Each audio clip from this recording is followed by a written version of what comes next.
Well, so I got bit by the fitness bug when I was deployed to Okinawa, Japan. I was on Camp Schwa back in 1999. Diet or exercise? What's more important? You got to pick one.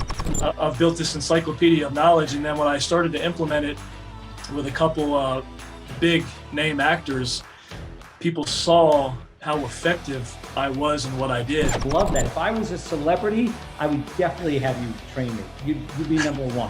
Which celebrity impressed you? I know they're all impressive just by the fact that they get to that level.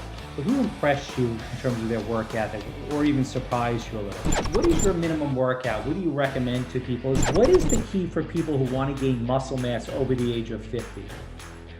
J.K. Simmons is 65 years old. He is in amazing shape. What is the key for people who want to gain muscle mass over the age of 50? Well, JK, one of my best friends, super amazing guy, one of the rare breeds in my industry.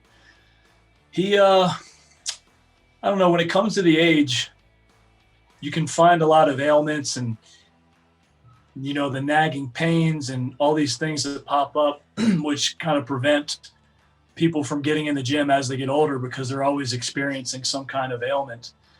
But I feel like if you can practice movement, stay active. It's easy to get stuck on the couch or stuck in bed or, laying in the recliner or something.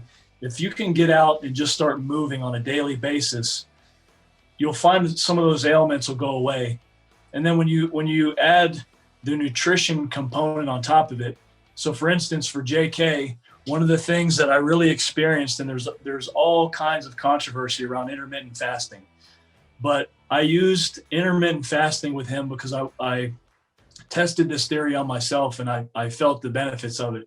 But for him, we would train a certain way and we'd have to modify everything quite a bit because he had certain ailments that would prevent him from doing, stuff for lower back or trying to brace his core or a knee issue or a shoulder or wrist issue.